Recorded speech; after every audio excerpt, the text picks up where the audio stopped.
Assalamualaikum warahmatullahi wabarakatuh. Kami dari grup B akan menjelaskan tentang pengadaan SDM meliputi perencanaan, rekrutmen, seleksi, dan pelatihan pengembangan sumber daya manusia. Saya Nita Oktaviana, NIM 1063, dan teman saya Dani Saputra NIM 1097, Guido Mahesa Falah NIM 1066, Aditya Burhanuddin NIM 1079. Langsung saja untuk pengertian dan tujuan pengadaan sumber daya manusia. Pengadaan adalah upaya proses untuk memperoleh jumlah dan jenis tenaga kerja yang tepat untuk memenuhi kebutuhan tenaga kerja yang dibutuhkan guna mencapai tujuan organisasi. Proses ini dimulai ketika para pelamar dicari dan berakhir ketika lamaran-lamaran mereka diserahkan atau dikumpulkan. Tujuan pengadaan adalah menerima pelamar sebanyak-banyaknya sesuai dengan kualifikasi kebutuhan perusahaan dari berbagai sumber, sehingga memungkinkan akan terjaring calon karyawan dengan kualitas tertinggi dari yang terbaik. Perencanaan. Menurut Andrew E. Sikula, proses menentukan kebutuhan tenaga kerja dan berarti mempertemukan kebutuhan tersebut agar pelaksanaannya berinteraksi dengan rencana organisasi. Menurut George Milkovich dan Paul C. Nystrom, perencanaan tenaga kerja adalah proses peramalan, pengembangan, pengimplementasian, dan pengontrolan yang menjamin perusahaan mempunyai kesesuaian jumlah pegawai, penempatan pegawai secara benar, waktu yang tepat, yang secara otomatis lebih bermanfaat. Terus ada jenis atau bentuk perencanaan sumber daya manusia, yakni ada perencanaan sumber daya manusia jangka pendek, perencanaan sumber daya manusia jangka sedang, dan perencanaan sumber daya manusia jangka panjang. Untuk perencanaan sumber daya manusia jangka pendek adalah mengisi kekosongan jabatan atau pekerjaan yang diprioritaskan 1 tahun mendatang. Karena jika jabatan pokok ini tidak segera diisi, maka berdampak pada pelayanan umum dalam bidang tertentu menjadi terhenti. Untuk perencanaan sumber daya manusia jangka sedang, yakni mengisi prediksi kekosongan jabatan antara 2-5 tahun mendatang. Sedangkan perencanaan jumlah sumber daya manusia jangka panjang memperoleh calon karyawan yang memiliki kemampuan potensial sehingga dapat dikembangkan menjadi kemampuan yang real dan prima.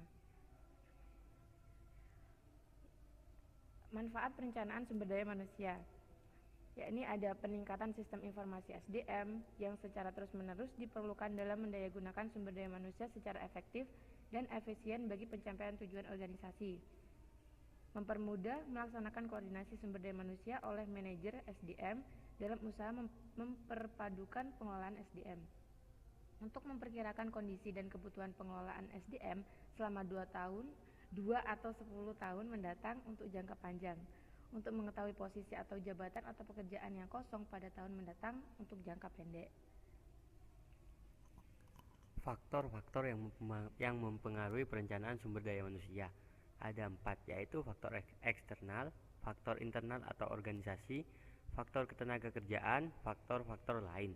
Yang pertama yaitu faktor eksternal.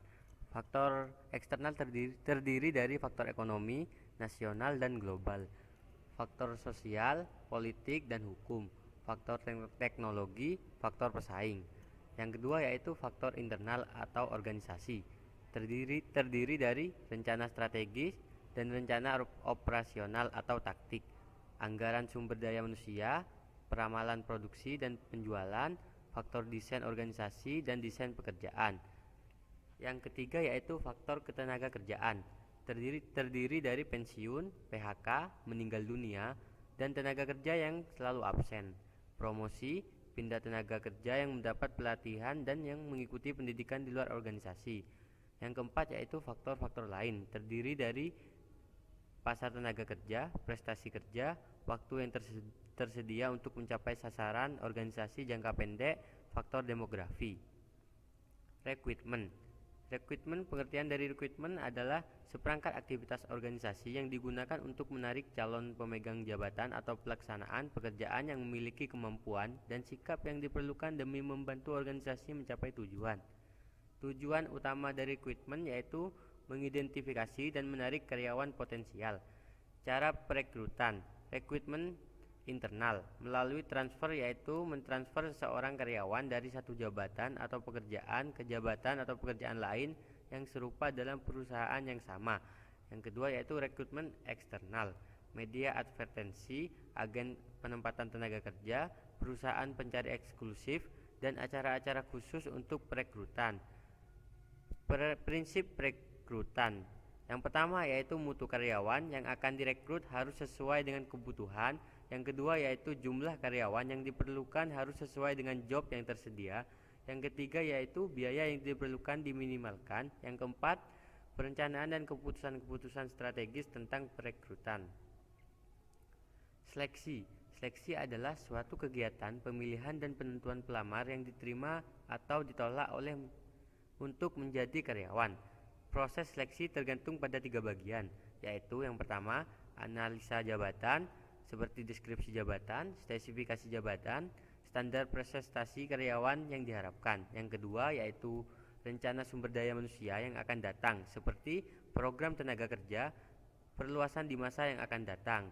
Yang ketiga, penarikan tenaga kerja, sehingga akan menghasilkan sekelompok orang yang akan dipilih. Dasar seleksi. Dasar seleksi berarti penerimaan karyawan baru hendak berpedoman kepada dasar tertentu yang telah digariskan oleh internal maupun eksternal perusahaan, supaya pelaksanaan dan hasil seleksi dapat dipertanggungjawabkan baik secara hukum maupun ekonomis. Dasar-dasar itu antara lain adalah yang pertama yaitu kebijakan perubahan pemerintah, yang kedua spesifikasi pekerjaan atau jabatan, yang ketiga ekonomis, yang keempat yaitu etika sosial. Selanjutnya yaitu tujuan seleksi. Seleksi penerimaan karyawan baru bertujuan untuk mendapatkan hal-hal seperti berikut. Yang pertama, karyawan yang qualified dan potensial. Yang kedua, karyawan yang jujur dan berdisiplin. Yang ketiga, karyawan yang terampil dan bersemangat dalam bekerja. Selanjutnya, karyawan yang dinamis dan kreatif. Karyawan yang inovatif dan bertanggung jawab sepenuhnya. Dan juga karyawan yang loyal dan berdedikasi tinggi. Selanjutnya langkah-langkah seleksi. Yang pertama seleksi surat lamaran, yang kedua pengisian blanko lamaran, yang ketiga pemeriksaan referensi, dan yang terakhir yaitu wawancara pendahuluan.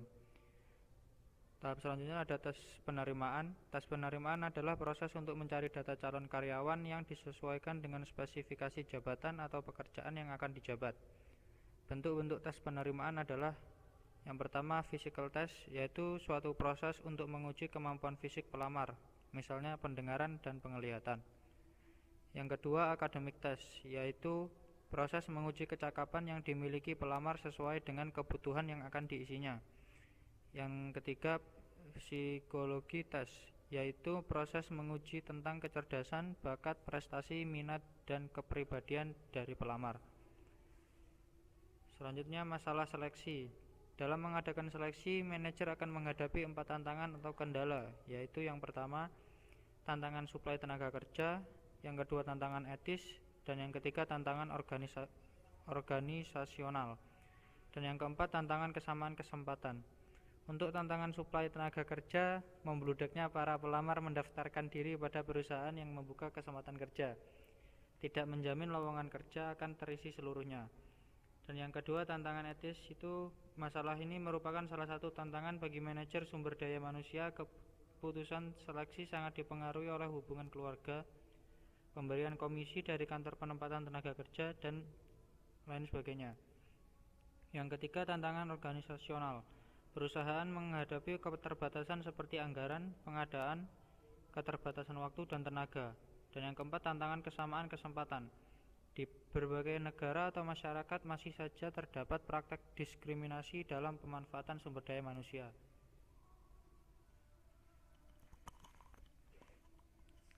Selanjutnya, pelatihan dan pengembangan sumber daya manusia.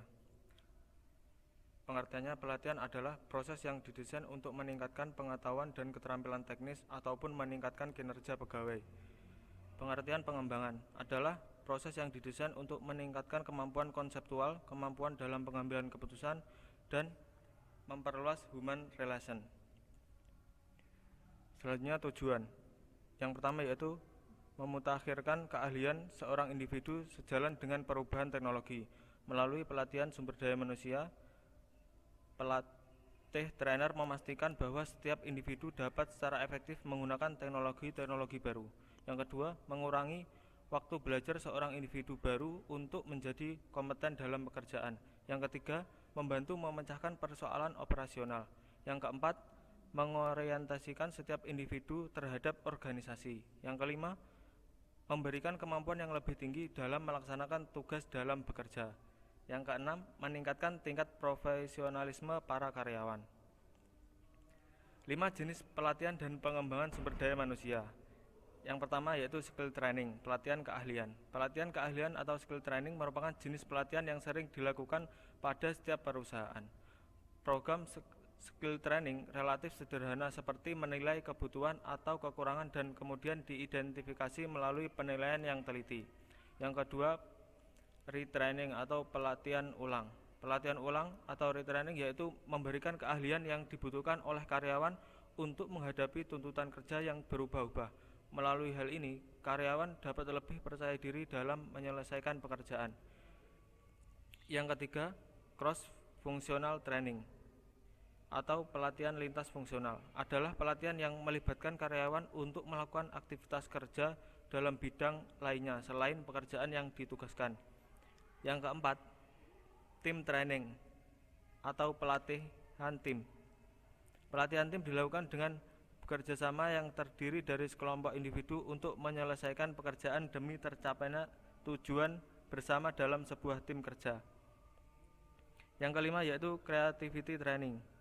Pelatihan kreativitas yaitu pelatihan yang memberikan peluang untuk mengeluarkan gagasan sebebas mungkin berdasarkan pada nilai rasional. Gagasan tersebut nantinya dapat dikembangkan untuk membangun perusahaan yang lebih baik. Selanjutnya, C. Manfaat. Yang pertama, mengurangi dan menghilangkan kinerja yang buruk, meningkatkan produktivitas. Yang ketiga, membentuk sikap loyalitas dan kerja sama yang lebih menguntungkan. Yang keempat, memenuhi kebutuhan perencanaan sumber daya manusia. Yang kelima, mengurangi frekuensi dan biaya kecelakaan kerja. Yang keenam, membantu karyawan dalam peningkatan dan pengembangan pribadi mereka. Selanjutnya, teknik pelatihan. Yang pertama, metode praktis. Metode pelatihan yang langsung ditangani oleh supervise atau pimpinan perusahaan. Yang kedua, metode simulasi. Dengan metode ini, karyawan peserta latihan representasi tiruan suatu organisasi dan diminta untuk menanggapi seperti dalam keadaan sebenarnya. Contoh metode simulasi yaitu metode studi kasus, permainan rotasi jabatan, dan permainan bisnis. Sekian dari kelompok kami. Wassalamualaikum warahmatullahi wabarakatuh.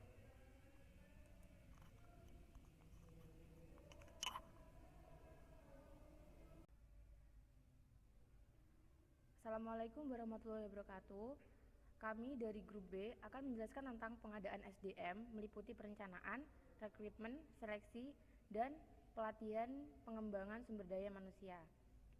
Saya Nita Octaviana, NIM 1063, dan teman saya Dani Saputra NIM 1097, Guido Mahesa Fala NIM 1066, Aditya Burhanuddin NIM 1079. Langsung saja untuk pengertian dan tujuan pengadaan sumber daya manusia. Pengadaan adalah upaya proses untuk memperoleh jumlah dan jenis tenaga kerja yang tepat untuk memenuhi kebutuhan tenaga kerja yang dibutuhkan guna mencapai tujuan organisasi. Proses ini dimulai ketika para pelamar dicari dan berakhir ketika lamaran-lamaran mereka diserahkan atau dikumpulkan. Tujuan pengadaan adalah menerima pelamar sebanyak-banyaknya sesuai dengan kualifikasi kebutuhan perusahaan dari berbagai sumber, sehingga memungkinkan akan terjaring calon karyawan dengan kualitas tertinggi dari yang terbaik. Perencanaan. Menurut Andrew E. Sikula, proses menentukan kebutuhan tenaga kerja dan berarti mempertemukan kebutuhan tersebut agar pelaksanaannya berinteraksi dengan rencana organisasi. Menurut George Milkovich dan Paul C. Nystrom, perencanaan tenaga kerja adalah proses peramalan, pengembangan, pengimplementasian, dan pengontrolan yang menjamin perusahaan mempunyai kesesuaian jumlah pegawai, penempatan pegawai secara benar, waktu yang tepat, yang secara otomatis lebih bermanfaat. Terus ada jenis atau bentuk perencanaan sumber daya manusia. yakni ada perencanaan sumber daya manusia jangka pendek, perencanaan sumber daya manusia jangka sedang, dan perencanaan sumber daya manusia jangka panjang. Untuk perencanaan sumber daya manusia jangka pendek adalah mengisi kekosongan jabatan atau pekerjaan yang diprioritaskan 1 tahun mendatang. Karena jika jabatan pokok ini tidak segera diisi, maka berdampak pada pelayanan umum dalam bidang tertentu menjadi terhenti. Untuk perencanaan sumber daya manusia jangka sedang, yakni mengisi prediksi kekosongan jabatan antara 2 sampai 5 tahun mendatang. Sedangkan perencanaan jumlah sumber daya manusia jangka panjang memperoleh calon karyawan yang memiliki kemampuan potensial sehingga dapat dikembangkan menjadi kemampuan yang real dan prima. Manfaat perencanaan sumber daya manusia, yakni ada peningkatan sistem informasi SDM yang secara terus-menerus diperlukan dalam mendayagunakan sumber daya manusia secara efektif dan efisien bagi pencapaian tujuan organisasi. Mempermudah melaksanakan koordinasi sumber daya manusia oleh manajer SDM dalam usaha memperpadukan pengelolaan SDM. Untuk memperkirakan kondisi dan kebutuhan pengelolaan SDM selama 2 atau 10 tahun mendatang untuk jangka panjang. Untuk mengetahui posisi atau jabatan atau pekerjaan yang kosong pada tahun mendatang untuk jangka pendek. Faktor-faktor yang mempengaruhi perencanaan sumber daya manusia ada 4, yaitu faktor eksternal, faktor internal atau organisasi, faktor ketenagakerjaan, faktor-faktor lain. Yang pertama yaitu faktor eksternal. Faktor eksternal terdiri dari faktor ekonomi, nasional dan global, faktor sosial, politik dan hukum, faktor teknologi, faktor pesaing. Yang kedua yaitu faktor internal atau organisasi. Terdiri dari rencana strategis dan rencana operasional atau taktik, anggaran sumber daya manusia, peramalan produksi dan penjualan, faktor desain organisasi dan desain pekerjaan. Yang ketiga yaitu faktor ketenagakerjaan. Terdiri dari pensiun, PHK, meninggal dunia, dan tenaga kerja yang selalu absen, promosi, pindah tenaga kerja yang mendapat pelatihan dan yang mengikuti pendidikan di luar organisasi. Yang keempat yaitu faktor-faktor lain, terdiri dari pasar tenaga kerja, prestasi kerja, waktu yang tersedia untuk mencapai sasaran organisasi jangka pendek, faktor demografi. Rekrutmen, pengertian dari rekrutmen adalah seperangkat aktivitas organisasi yang digunakan untuk menarik calon pemegang jabatan atau pelaksanaan pekerjaan yang memiliki kemampuan dan sikap yang diperlukan demi membantu organisasi mencapai tujuan. Tujuan utama dari rekrutmen yaitu mengidentifikasi dan menarik karyawan potensial.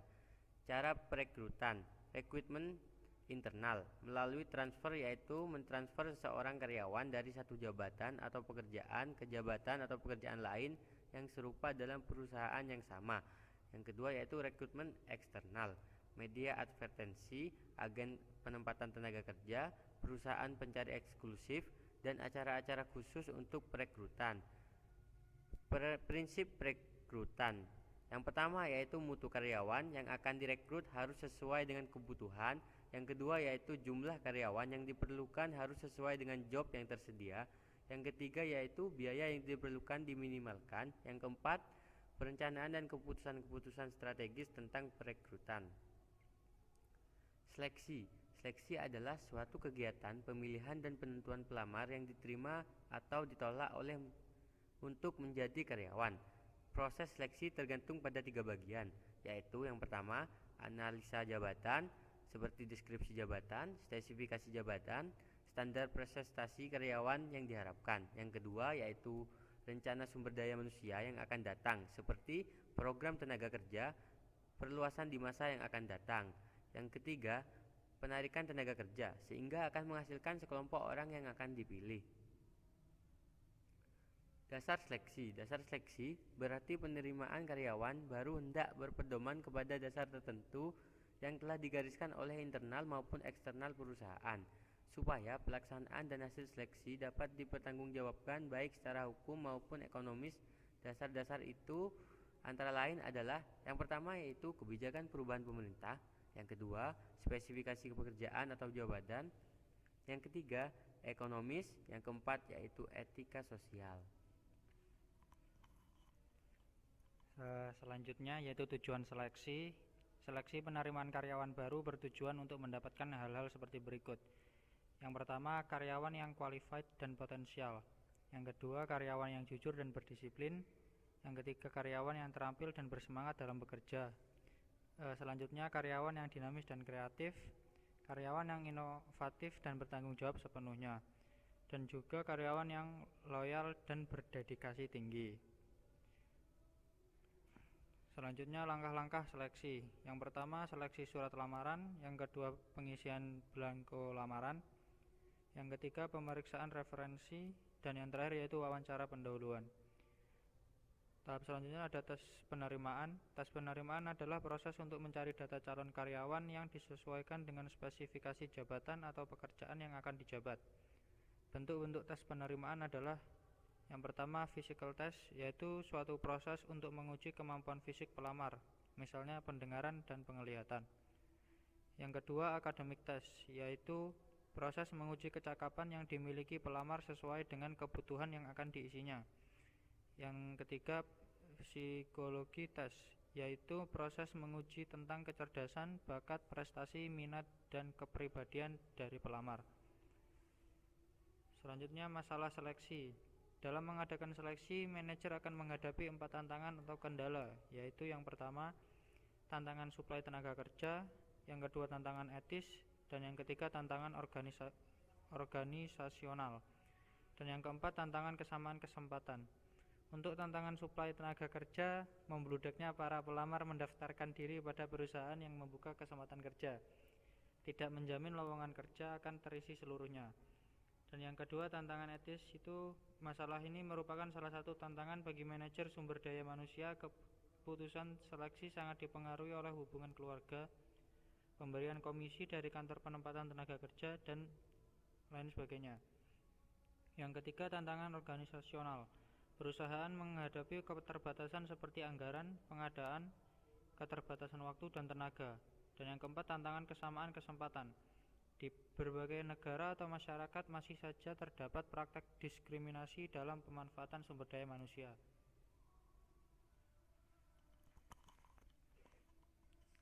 Selanjutnya, pelatihan dan pengembangan sumber daya manusia. Pengertiannya, pelatihan adalah proses yang didesain untuk meningkatkan pengetahuan dan keterampilan teknis ataupun meningkatkan kinerja pegawai. Pengertian pengembangan adalah proses yang didesain untuk meningkatkan kemampuan konseptual, kemampuan dalam pengambilan keputusan, dan memperluas human relation. Selanjutnya, tujuan. Yang pertama yaitu memutakhirkan keahlian seorang individu sejalan dengan perubahan teknologi. Melalui pelatihan sumber daya manusia, pelatih trainer memastikan bahwa setiap individu dapat secara efektif menggunakan teknologi-teknologi baru.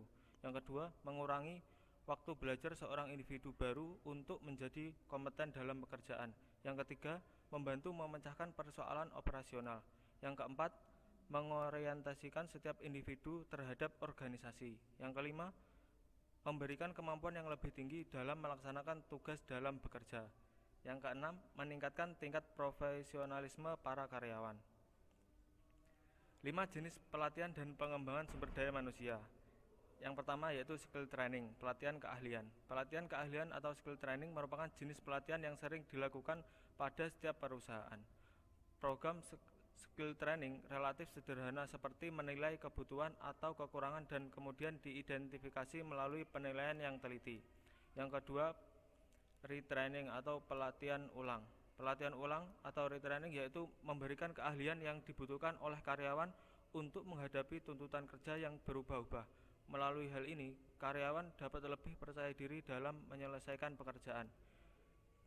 Yang ketiga, cross-functional training atau pelatihan lintas fungsional adalah pelatihan yang melibatkan karyawan untuk melakukan aktivitas kerja dalam bidang lainnya selain pekerjaan yang ditugaskan. Yang keempat, team training atau pelatihan tim. Pelatihan tim dilakukan dengan bekerjasama yang terdiri dari sekelompok individu untuk menyelesaikan pekerjaan demi tercapainya tujuan bersama dalam sebuah tim kerja. Yang kelima yaitu creativity training. Pelatihan kreativitas yaitu pelatihan yang memberikan peluang untuk mengeluarkan gagasan sebebas mungkin berdasarkan pada nilai rasional. Gagasan tersebut nantinya dapat dikembangkan untuk membangun perusahaan yang lebih baik. Selanjutnya C. Manfaat. Yang pertama, mengurangi dan menghilangkan kinerja yang buruk, meningkatkan produktivitas. Yang ketiga, membentuk sikap loyalitas dan kerja sama yang lebih menguntungkan. Yang keempat, memenuhi kebutuhan perencanaan sumber daya manusia. Yang kelima, mengurangi frekuensi dan biaya kecelakaan kerja. Yang keenam, membantu karyawan dalam peningkatan dan pengembangan pribadi mereka. Selanjutnya teknik pelatihan.